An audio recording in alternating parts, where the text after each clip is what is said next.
வணக்கம் நண்பர்களே. இஸ்லாமிய போர்களில் நம்ம இன்றைக்கி பார்க்க போகிறது ஒரு முக்கியமான போர். அதாவது த பேட்டில் ஆஃப் ஊஹுத் அப்படின்னு சொல்லுவாங்க. ஊஹுத் அப்படின்ற ஒரு இடத்துல நடந்த ஒரு பெரிய சண்டையை பற்றின ஒரு செய்தியை தான் நம்ம இன்றைக்கி பார்க்க போகிறோம். இந்த ஊஹுத் எதுக்காக முக்கியமான சண்டை அப்படின்னு பார்த்திங்கன்னா, முகமது நபி தோற்கடிக்கப்பட்ட போர் இது. அவர் எல்லாத்தையுமே ஜெயிச்சிட்டாருன்னு சொல்ல முடியாதுல்ல, கொஞ்சம் ஜெயித்தார், வின் சம் லூஸ் சம் மாதிரி. பதர் போரில் மிகப்பெரிய வெற்றி, இந்த ஊஹுத் போரில் மிகப்பெரிய தோல்வி அடைஞ்சிட்டார். அது என்னன்ற செய்திகளை தான் பார்க்கணும். இது இந்த போரில் முக்கியமான விஷயம் என்னெல்லாம் பார்த்தோம்னா, நம்ம அபு சுஃபியான் இருக்கான் பாருங்க, அபு சுஃபியானோட ஒய்ஃபு. அந்த ஒய்ஃபுக்கு முகமது நபி மேலே செம்ம கோவம்னா அப்படி இப்படிப்பட்ட கோவம்லாம் கிடையாது. அதுக்கு முக்கிய காரணம் என்ன அப்படின்னா, அவரோட அந்த பெண்மணியோட அப்பாவும் சண்டையில் செத்து போயிட்டார், அவங்களோட சகோதரனும் சண்டையில் செத்து போகிறான், 2 பேருமே செத்துடுறாங்க. ஸோ இவ உச்சக்கட்ட கோவத்தில் இருக்கிறாங்க. முகமது நபியை விட்டு வைக்கக்கூடாதுரா, எப்படியாவது போட்டுறணும் அப்படின்னு சொல்லி என்ன பண்ணுறா, பிளான் பண்ணி, அதுலேயும் குறிப்பாக அவளுக்கு அவங்க சித்தப்பா இருக்கார் பாருங்க, ஹம்சா அபு தாலிஃப், அவர் மேலே ரொம்ப செம கோவம். அதுக்காகவே என்ன பண்ணுறா, அபிசீனியாவிலேருந்து ஒரு அடிமையை ஒருத்தனை கூப்பிட்டு வரா. அந்த அடிமையை எப்படி பார்த்திங்கன்னா, அவன் ஈட்டி எறிவதில் ரொம்ப திறமசாலி. அவனை கூட்டிகிட்டு என்ன சொல்கிறா, நான் சொல்கிற அந்த ஹம்சாவை மட்டும் நீ கொன்னுட்டேன்னா உனக்கு விடுதலை கொடுத்துட்றேன், ஏகப்பட்ட பணம் தர்றேன், என்னெல்லாம் உனக்கு நீ கேட்குறிய எல்லாமே தரேன், ஆனால் உனக்கு ஒரே வேலை அந்த ஆளை மட்டும் நீ கொல்ல முடியுமா அப்படின்னு கேட்குறான். சரிங்க அப்படின்றான் அவனும். இதில் அந்த போர் நடக்குது. பல்வேறு குறைஷி இன மக்களின் படைகள்லாம் திரண்டு வருது. ஒரு மலை, அந்த மலை அடிவாரத்தில் வச்சு தான் சண்டை நடக்குது. மலையோட பகுதியில் தான் முகமது நபியும் கேம்பில் இருக்கார். அந்த கேம்ப் அங்கே தான் போடுறாங்க. கேம்ப்னால் அவர் உள்ளே உட்காந்துருப்பார், இவங்கெல்லாம் போய் சண்டை போடுவாங்கன்றதெல்லாம் கிடையாது, அவரும் சண்டையில் இறங்கி தான் சண்டை போடுவார்னு வச்சுக்கோங்க. அப்போ இந்த சண்டையெல்லாம் நடக்கும்போது என்ன சொல்கிறாரு, ஒரு குறிப்பிட்ட படை குரூப்பை மட்டும் கூப்பிட்டு, நீங்கள் என்ன பண்ணுங்கள், சண்டைக்கு வர வேண்டாம், ஒரு 50-60 பேர் கொண்ட குழுன்னு வச்சிங்களேன், அந்த மலையோட ஒரு பகுதியில் நிப்பாட்டி வச்சுட்டு என்ன சொல்கிறாருன்னா, யாரும் நம்மளை பின்பக்கத்துலேருந்து தாக்கிடக்கூடாது. ஏன்னா முக்கியமான விஷயமே, நம்ம முன்னாடி சண்டை போட்டுக்கிட்டு போயிட்டு இருக்கும்போது எவனா பின்னாடி அடிச்சிட்டானா என்ன பண்ணுறது அப்படின்றதுக்காக தெளிவாக அவர் என்ன சொல்லிடுறாரு. எப்போவுமே அது அவரோட ஸ்ட்ராட்டஜியில் ஒரு ஸ்ட்ராட்டஜின்னு வைங்களேன். சண்டைக்கு போகும்போதே ஒரு குரூப்பை பின்பக்கத்தில் வேறு யாரும் நம்மளை தாக்காத மாதிரி இருக்கிறதுக்காக ஒரு செட்டப் ரெடி பண்ணிட்டு தான் எப்போவுமே போவார். அதனால தான் அவர் எல்லா போர்களையும் ஜெயித்தது. அப்போ இதே மாதிரி இங்கேயும் நிப்பாட்டி வச்சுருக்கிறாரு. சண்டை தொடங்குது.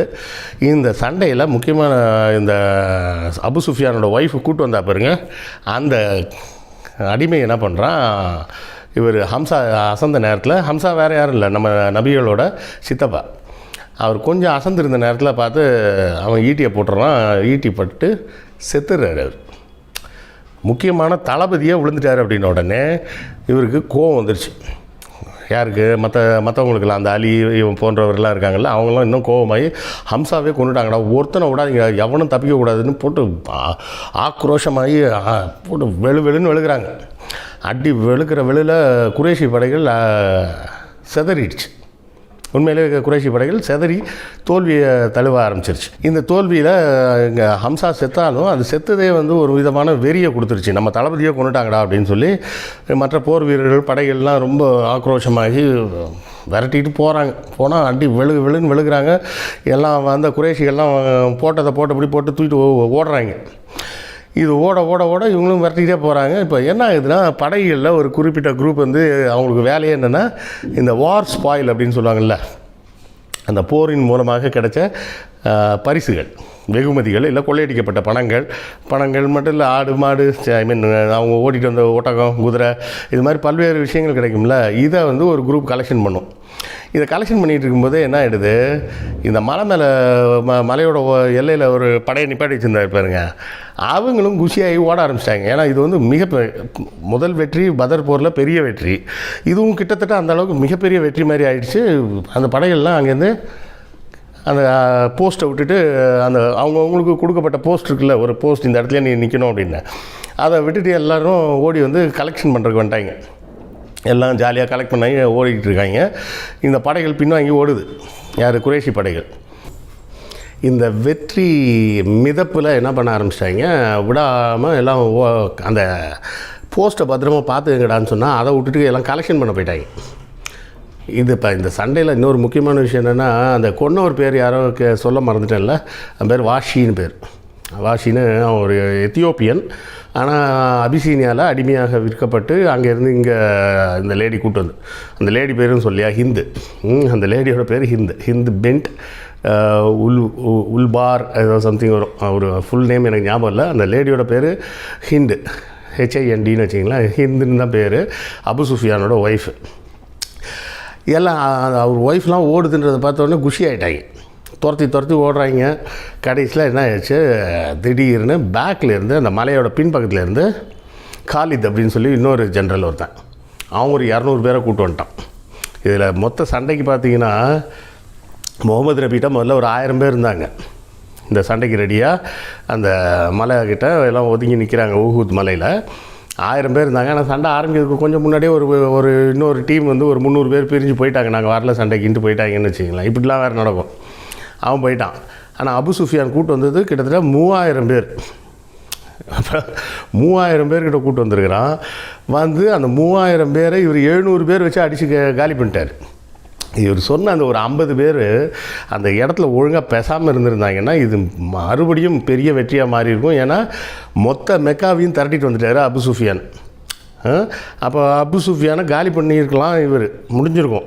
ஆனால் இந்த லூசு பயலுக்கு கூட போனவங்க இருக்காங்களே, இந்த பின்னாடி நின்று மலையை பத்திரமா பார்த்துக்கங்கடான்னு சொல்லி அவனுக்கு உள்ளே வந்ததுனால என்ன ஆகிப்போச்சு, அவன் காலித்து வரும்போது அந்த ஏரியா வந்து எம்டி ஆகிடுச்சு. ஏன்னா 50 பேர் இருக்காங்க, 200 பேர் வர்றான். 50 பேர் மாற்றி அம்பு விட்டான்னு வச்சுக்கிங்களேன், அதுலேயே ஒரு 100 பேர்கிட்ட காலி ஆகிட்டோம். அதை பார்த்துட்டு ஆட்டோமேட்டிக்காக இங்கேருந்து ஒரு சின்ன டீமை திருப்பி ரெடி பண்ணி கொண்டாந்து, ஏன்னா இவங்க சண்டை போடும்போதே இங்கே முன்னாடி துரத்திட்டு போகிற டீமுக்கு தெரியும்ல அங்கே பின்னாடி ஏதோ பிரச்சனைடான்னு. இங்கே இந்த பிரச்சனை பின்னாடி வருதுன்றதே தெரியாமல் இவங்கெல்லாம் ஓடி இருக்காங்க. அவன் அங்கேருந்து வந்தவன் 200 பேர் வந்தது எப்படி வந்திருக்கான்னா கேவல்ரினா என்னென்னா குதிரைப்படை. அதாவது வேகமாக மூவ் ஆகக்கூடிய படைக்கு வந்து இங்கிலீஷில் கேவல்ரிம்பாங்க. அது இப்போவும் இருக்குதுன்னு வச்சிங்களேன்.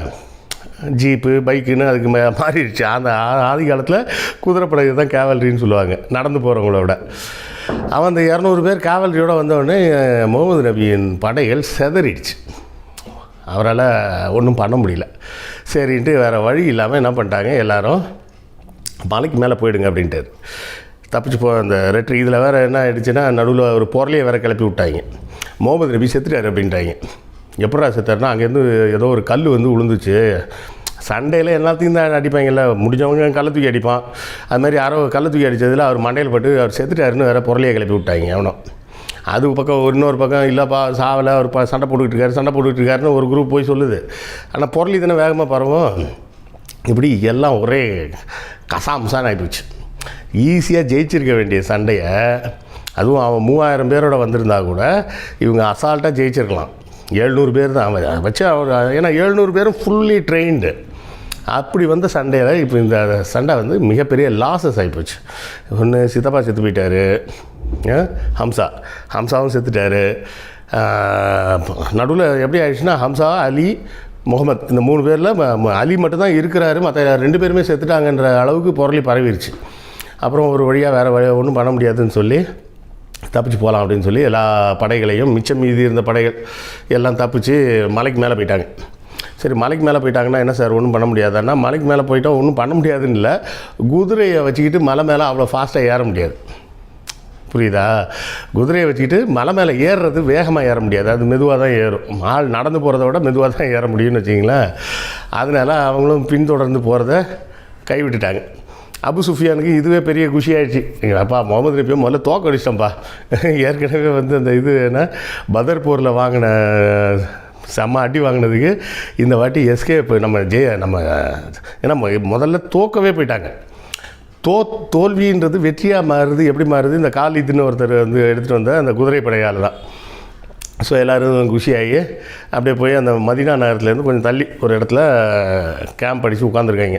எதுக்காகன்னா, உடனே போயிட்டா நம்ம தோற்று ஓடி வந்துட்டோம் அப்படின்ற மாதிரி பேராயிடும். அதனால் ஓட வேணாம், கொஞ்சம் இருப்போம் அப்படின்னு சொல்லி ஒரு 2-3 நாளைக்கு அங்கேயே இருந்துட்டு அப்புறமா தான் கிளம்பி ஊருக்கு போகிறாங்கன்னு வச்சிங்களேன். முகமது நபி அதுக்கப்புறமா இந்த சண்டையெல்லாம் முடிஞ்சதுக்கப்புறம் இறந்த வீரர்கள் எல்லாரையும் புதைச்சிட்டு அவங்களும் போகிறாங்க. அதுலேயும் இந்த ஹிந்துன்ற பொம்பளை இருக்க, அது கொஞ்சம் ஒரு மாதிரி வெறி கொண்ட பொம்பளை போல் இருக்குது. ஹம்சா செத்து போயிட்டார். செத்த பாடியை வந்து 2ஆக வெட்டுன்னு சொல்லித்தான். இதை இப்படியே அவனை விடக்கூடாது அப்படின்னு அந்த ஆங்காரம் கோவத்தில் அந்த செத்துப்போன இஸ்லாமிய வீரர்கள் காதை வெட்டுறது, பொணத்தோட காதை வெட்டுறது, மூக்கை வெட்டுறதுன்ற மாதிரி வேலையெல்லாம் வேறு பண்ணியிருக்காங்கன்னு வைங்களேன். இது எதுக்காக குறிப்பாக சொல்கிறேன்னா, பதர் போரில் முகமது நபி ஜெயித்தப்போ அவர் இந்த மாதிரிலாம் எதுவும் ஈடுபடலை. அவர் இந்த மாதிரி ஈடுபடலைன்றதை விட இன்னும் என்ன சொல்லப்போனால் என்ன சொன்னாங்கன்னா, ஹம்சாவே சொன்னாராம், நபிகள் வந்து நமக்கு இப்படி சொல்லியிருக்காரு, அது மாதிரி தான் செய்யணும், இவங்களெல்லாம் கையெல்லாம் கட்டாதீங்க, கைதிகளை கட்டி தானே இழுத்துட்டு போவாங்க, அதெல்லாம் அந்த மாதிரிலாம் கட்டிலாம் இழுத்துட்டு போகாமல் நடத்தி தான் கூப்பிட்டு போயிருக்காங்க. கட்டெல்லாம் அவுத்து விட சொல்லி நடத்தியே கூப்பிட்டு போய் அதுலேயும் நிறைய பேர் வந்து என்ன பண்ணியிருக்கிறாங்க, இவங்க வந்த குதிரையில் ரொம்ப களைப்பாக இருக்காங்கன்னா நீ கொஞ்ச நேரம் குதிரையில் உட்காந்து வான்னு சொல்லிட்டு இந்த இஸ்லாமிய வீரர்கள் கூட நடந்து வந்துருக்குறாங்க. அந்த அளவுக்கு அவங்க டீசெண்டாக நடந்துக்கிட்டாங்க. இதுங்க என்ன பண்ணியிருக்குது, செத்தவன் உடம்பை வந்து 2ஆக வெட்டி 2 பீஸாக பொழந்து போடு ஹம்சாவை அப்படின்லாம் சொல்லி வெட்டியிருக்கிறாங்க. அது மாதிரிலாம் நிறைய கொடூரமான வேலைகள்லாம் நடந்திருக்குன்னு வச்சிங்களேன். இந்த சண்டைகளை நம்ம எப்படி பார்க்கணுன்னா, முக்கியமாக நான் சொல்கிறது அதான் சொல்லுவேன். அதாவது சில பேர் கேட்பாங்க, நீங்கள் இஸ்லாமியர்கிட்ட கொஞ்சம் சாஃப்டாக தான் போகிறீங்க, அதுவும் குறிப்பாக முகமது நபியை பற்றி பேசும்போதெல்லாம் மற்றவங்களெல்லாம் கிண்டல் அடிக்கிறீங்க அப்படிம்பாங்க. நான் ஏன் இவரை கிண்டல் அடிக்கிறது இல்லைன்னா, ரொம்ப சிம்பிளான விஷயங்க. எனக்கு தெரிஞ்சு மக்களை படின்னு சொன்ன ஒரே ஒரு மத தலைவர் இவர் தாங்க. எனக்கு தெரிஞ்சு வேறு உலகத்தில் எந்த மத தலைவரும் படின்னு சொன்னதில்லை.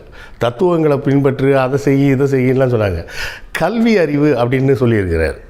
அது எப்படி நம்ம பார்க்கலான்னா, பதர் போரில் ஜெயிச்சாங்க பார்த்தீங்களா, அந்த கைதிகளில் அவர் கண்டிஷனே சொல்கிறார், நீ இதில் யாராவது எழுத படிக்க தெரிஞ்சவன் இருக்கியா, இருந்தேன்னா ஒரு 10 முஸ்லீம்ஸுக்கு எழுத படிக்க சொல்லிக் கொடுத்தாலே நான் உன்னை விடுதலை பண்ணிடுறேன் அப்படின்ட்டார். எப்படி ஒரு 10 முஸ்லீம்ஸுக்கு உட்காந்து எழுத படிக்க சொல்லிக் கொடு, அவன் நல்லா எழுத படிக்க கற்றுக்கிட்ட உடனே நீ கிளம்பி போயிரு, உன்னை விட்டுறேன். ஒரு வாரத்தில் என்னங்க ஏபிசிடி கற்றுக்கிறதுக்கு எவ்வளோ நேரம் ஆகும்? அதுக்கப்புறம் உள்ள வார்த்தைகளெல்லாம் நம்ம படிக்க தானே வரப்போகுது. ஸோ எழுத படிக்க கற்றுக் கொடுத்தனாலே விடுதலை பண்ணுறேன் அப்படின்ட்டுருக்கார்.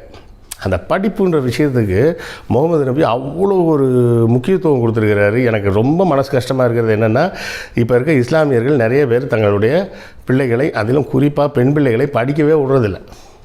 அவசரமாக, அதாவது ஏர்லி மேரேஜ் வந்து எப்படி சிதம்பரம் பார்ப்பனர்கள்ட்ட ஜாஸ்தியாக இருக்கோ அதே அளவுக்கு இஸ்லாமியர்கள்ட்டையும் ஜாஸ்தியாக இருக்குது ஏர்லி மேரேஜ்.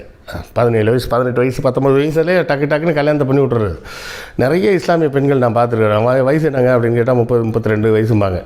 பையன் என்ன பண்ணுறான்னா, பையன் காலேஜ் படிக்கிறான். பையன் 32-35 வயது இருக்கக்கூடிய ஒரு பெண்ணுக்கு காலேஜ் படிக்கிற வயசில் எப்படி பையன் இருப்பான்? அப்படின்னா எந்த வயசில் கல்யாணம் பண்ணி கொடுத்தாங்க? அப்போ இவங்க முகமது நபியை பின்பற்றுறாங்கன்னா ஒழுங்காக பின்பற்றுறாங்களா அப்படின்னு பார்த்தா நிறைய பேருக்கு இல்லைன்னு தான் சொல்லுவேன். அவர் சொன்னது என்ன, படினார். படிக்கிறீங்களா? அவர் சொன்ன மாதிரி என்னோடய வருத்தமே அதுதான். 1000 வருஷத்துக்கு முன்னாடி சயின்ஸ் பேசிக்கிட்டு இருந்த அதே இஸ்லாமியர்கள் இப்போ 1000 வருஷத்துக்கு உலகம் பூரா மதம்னு அழுதாங்க. எங்கள் மதம்னு அழுதாங்க. அந்த நேரத்துலலாம் சயின்ஸை ஆராய்ச்சி பண்ணிக்கிட்டு இருந்த இஸ்லாமியர்கள் இப்போ எல்லோரும் சயின்ஸுக்கு போயிட்டாங்க. இவங்க உட்காந்து மதம்னு ஒரு குரூப்பு வீணாக போயிட்டுருக்குது. எல்லா இஸ்லாமியரையும் சொல்ல முடியாது. அதான் இஸ்லாமிய நாடுகள்லேயே நான் அதை அடிக்கடி சொல்லுவேன்லாங்க, சிரியா, ஆப்கானிஸ்தான், சவுதி அரேபியா, இந்த 3 நாடுகள் தான் வந்து மத அடிப்படைவாத சிந்தனையில் ரொம்ப ஊறி போனவங்கன்னு வைங்களேன். மற்ற இஸ்லாமிய நாடுகள்லாம் அந்த மாதிரிலாம் கிடையாது. ஃப்ரெண்ட்ஸு துபாயில் இருக்கிற ஃப்ரெண்ட்ஸே சொல்லியிருக்கிறாங்க, உலகத்தில் உள்ள பெஸ்ட்டு லக்ஸுரியை நீ என்ஜாய் பண்ணணுன்னா நீ அமெரிக்காவில் கூட என்ஜாய் பண்ண முடியாது, துபாயில் தான் பார்க்க முடியும் அப்படின்னு சொல்லுவார். ஸோ அந்த மாதிரி முற்போக்கான சிந்தனை கொண்ட இஸ்லாமிய நாடுகள் நிறைய இருக்குதுன்னு வைங்களேன். ஆனாலும் இந்த நாடுகள் வந்து அந்த பேரை வந்து கெடுக்கிறதுக்கே இருக்குது. சரி, இப்படியாக இந்த உஹுத் போரில் பெரும் தோல்வி தான் இருக்குது. தோல்வியை சந்தித்து மறுபடியும் மதீனாக்கே போயிட்டார். அப்புறம் மதீனாவுக்கு போனதுக்கப்புறம் என்ன நடந்தது, அதை தொடர்ந்து நடந்த செய்திகள் என்ன அப்படின்றதெல்லாம் அடுத்த எபிசோடுகளில் பார்ப்போம். புத்தகம் வாங்காத நண்பர்கள் புத்தகம் வாங்கி இன்றைய உங்கள் ஆதரவை தாருங்கள். உங்கள் ஆதரவில் தான் இந்த சேனல் நடக்குது. ஏன்னா எங்களுக்கு அந்த யூடியூப் அட்வர்டைஸ்மெண்ட்டில் வர்ற காசு வந்து ஒரு 7000 ரூபா கூட வர்றதில்லை. $100 தாங்க வருது, அதுக்கு மேலே வர்றதில்லை. 100, 101, $102 இப்படி தான் வருது. ஸோ நீங்கள் புத்தகங்கள் வாங்கினீங்கன்னா தான் இந்த செலவுகளை எங்களால் மீட் அவுட் பண்ண முடியும். புத்தகங்கள் வாங்குவதன் மூலமாக வரக்கூடிய வருமானத்தை வச்சு தான் இந்த சேனலை நடத்துகிறோம். பல சேனல்களில் பார்த்திங்கன்னா சும்மாவே காசு கொடுங்கன்னு கேட்குறாங்க. ஏதாவது ஒரு சப்ஸ்கிரிப்ஷன் எடுத்துக்கங்க. ஒன்றும் இல்லைன்னா கீழே என்னது ரேசர் பே லிங்க்கு போட்டிருக்கோம், அந்த லிங்க்கில் போய் பணம் கட்டுங்க அப்படின்லாம் சொல்கிறாங்க. நம்ம அப்படிலாம் சொல்கிறது இல்லை. நீங்கள் பணம் கட்டுங்க, அதுக்கு சமமாக புத்தகம் கொடுக்குறோம். நீங்கள் சப்ஸ்கிரிப்ஷன் கொடுங்க, அதுக்கு சமமாக எக்ஸ்க்ளூசிவ் வீடியோஸும் போடுறோம். ஏன்னா ஒருத்தட்ட பணத்தை வாங்கிட்டு அதுக்கு உண்டான ஏதாவது ஒரு பலன் கொடுக்காம நம்ம பணம் வாங்குறதுக்கு வந்து தப்பான விஷயம்னு நினைக்கிறவன் நான். அடுத்த வாரம் மீண்டும் சந்திப்போமா? நன்றி, வணக்கம்.